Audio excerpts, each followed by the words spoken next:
Oh, that move is crazy.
Hello and welcome to my show, Pathways to the Dream Lodge Cafe.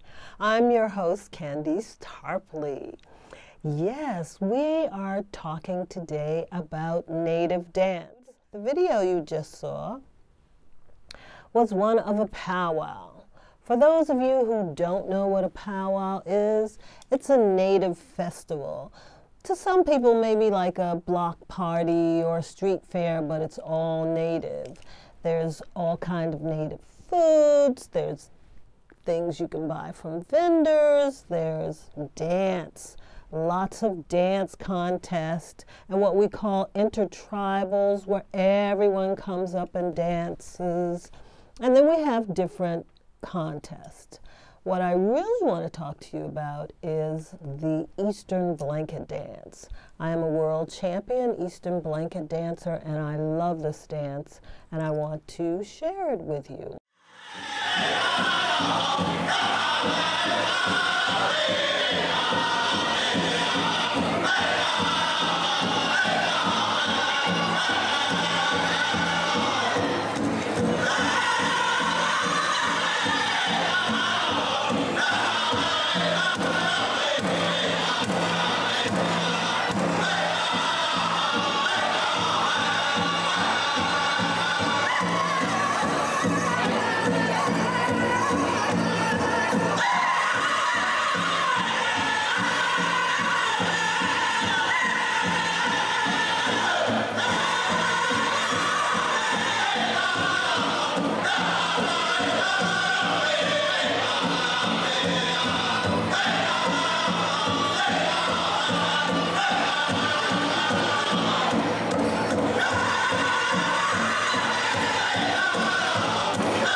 Welcome back. What you just saw was the Eastern Blanket Dance.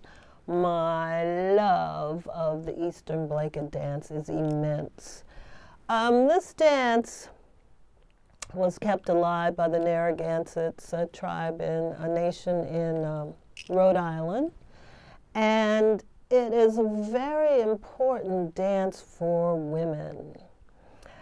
And there are various levels to the dance. The young girls have an Eastern blanket dance. The young adults or young maidens, as some call the Native women, have a certain way of doing the dance, as well as the elders, because I've said before, everyone dances.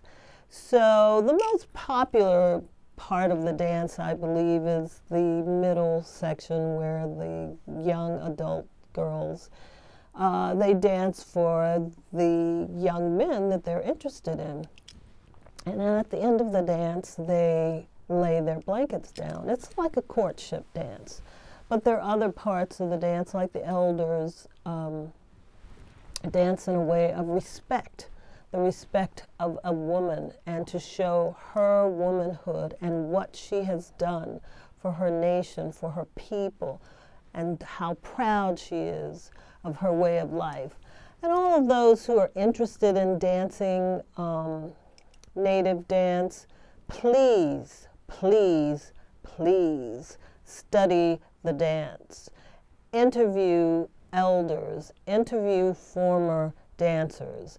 It drives me crazy to see people dance who know nothing about the dance. There are many dances and they all have history. They all have beautiful histories. They come from dreams, they come from visions. It's just not something you just decide to do. And so with this Eastern blanket dance, it is wonderful because I personally make my own regalia. I like doing it by hand as opposed to the machine. You can do both, but I also make my own blanket. And the love of this dance is wonderful. It has its own music, but not very many people remember the songs. And at the powwows, we usually dance to the Western drum. Maybe eventually we'll bring out the hand drums and do more dancing to these songs of the Eastern blanket dance. And I invite you all to come to a powwow. There are several on the East Coast. There are several in the New York area. And please do come and enjoy it.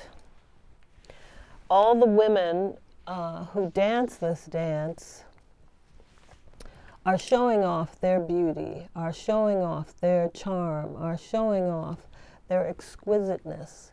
So this is why I love this dance and hope it will continue forever. I want to also now read you a poem.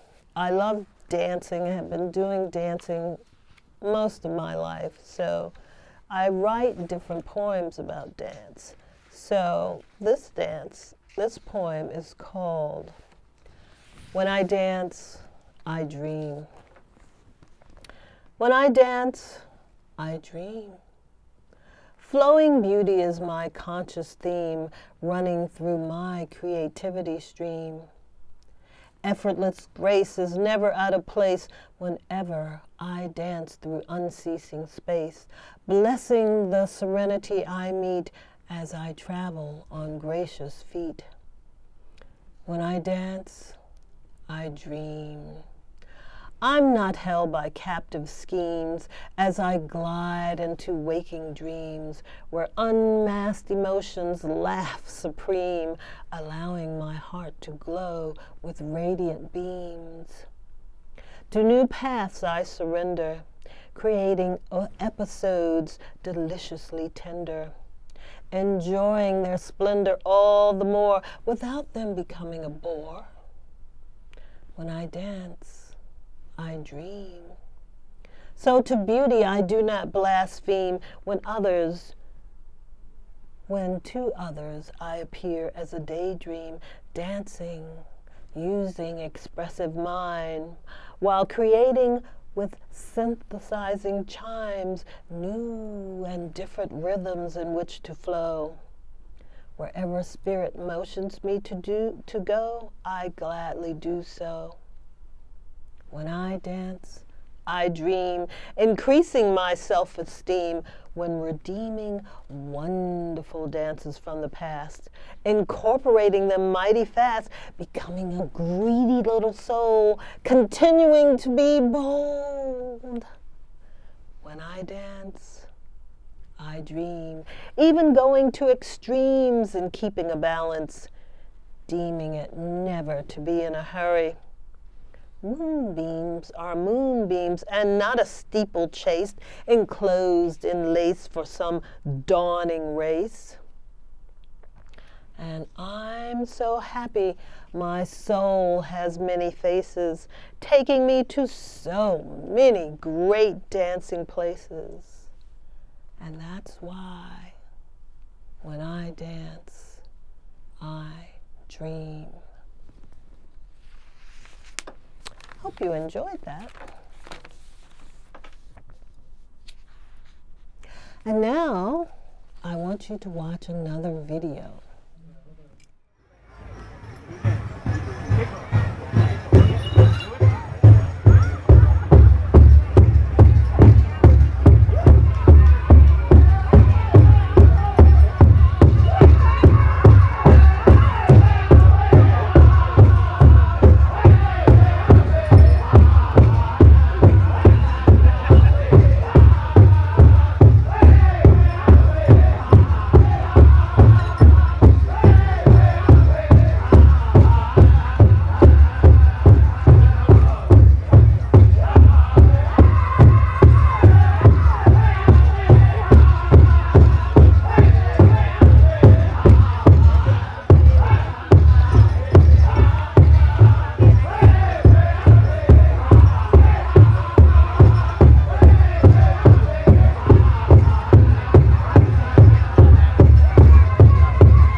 To share some of my poems with you. I have 3 CDs. This is one of them. This is my second CD.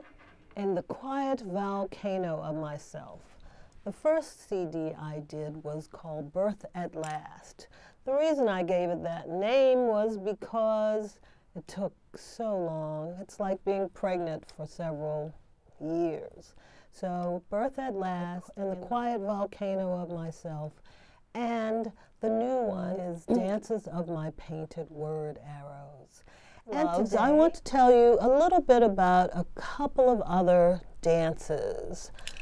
I call companion dancers male and female, where the female, say, the jingle dress dancer, and her counterpart is the grass dancer. The grass dancer is the male dancer, and this was started by the Western nations who travel the prairie. And the grass dancer was like a scout who went ahead of time and prepared the campground for those who were coming after him. So to honor these men, they have a grass dance, and they have really lovely moves. More women are doing grass dance now because the moves are so smooth.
have the female counterpart, which is a jingle dress dancer. And there are many cones. Originally, there were 365 cones. They were like a prayer for every day. So the jingle dress came about because a man's daughter was dying, and she was very sick. And he prayed, and he was given this vision, and he was told that if he made this dress, his daughter would become well. And he did this. And there are societies, jingle dress societies. There's a traditional jingle dress and more contemporary jingle dress now, where women are putting less cones on, which is not my way, but because they think the dress is too heavy for the contest. But I prefer the 365 and the older traditional way. And then we have the fancy dance. Everyone loves the fancy dance, male and female. Very colorful, very fast.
Part of her dancing deals with the butterfly maiden, and her regalia is very beautiful, beautiful, and I have loved dancing fancy.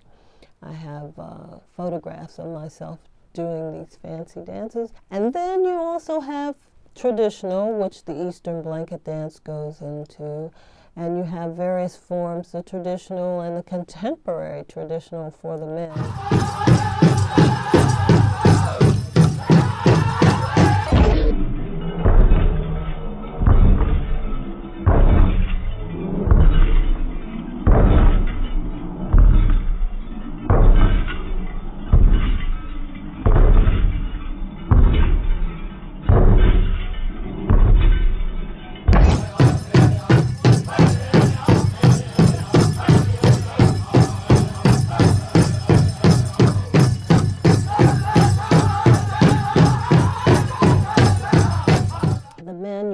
Talk of adventures that they've been on, and the women honor the earth in her dance. And so there are many other dances too, the chicken dance and the couples dances, the two-step, the rabbit dance. It just goes on and on and on.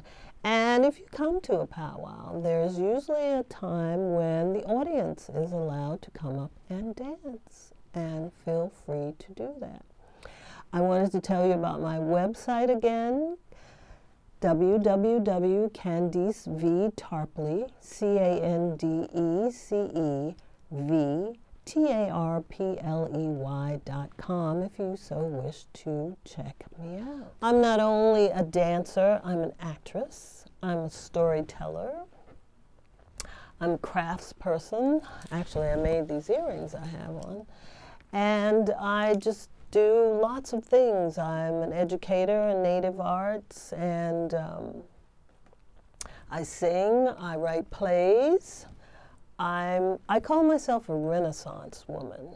So, and also as a child in my family, everyone did so many different things, and I just became a carbon copy of all of that. And my peoples are from the North Carolina, Virginia area. And this is on my mother's side. My father's side is something entirely different, coming from out west also. And I want you to go to a Native festival. There's some coming up very soon.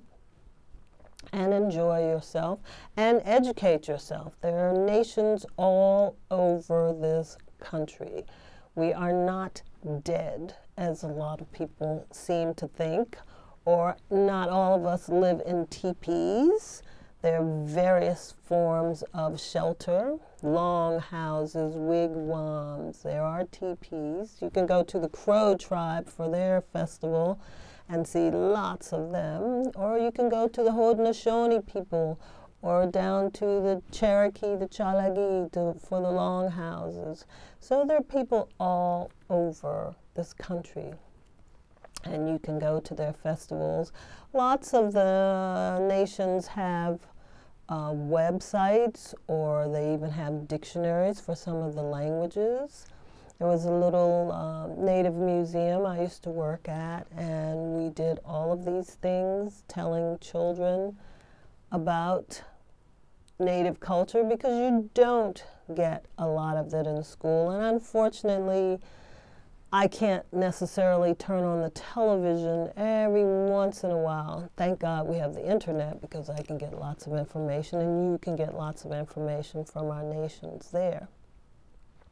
Right now, I would like to share another poem called Dancer's Elements. Night follows day, day follows night. Forthright in the sun we dance, gliding to a kingdom of clouds where rainbow songs teach us all they know, all they know. Onward we dance into tomorrow, arriving at a distance of wondrous stars. These stars are our sisters who give us liberty to develop endless dimensions. Come, look in the water with me. See? The beautiful flowing dancers are really us. Use fortitude with the daydreamer's code, having cadence to no one. Furry afoot, make me laugh. We know how to free our souls. I also have another poem called Shadow Dance. We know each other very well, you and I. We are always together. We are inseparable. We dance our dance very well. You watch me and my actions, and I am amazed by yours. There are so many more things you can do than I. You lengthen yourself at will, and sometimes disappear altogether. You speak to me in your silent way while I listen attentively.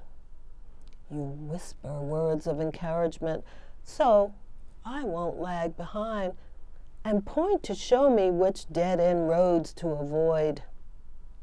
Some think you have no name, but shadow is fine with me. It leaves its mark like spider webs, soft, intricate, and beautiful. Stay close to me, for we are forever together.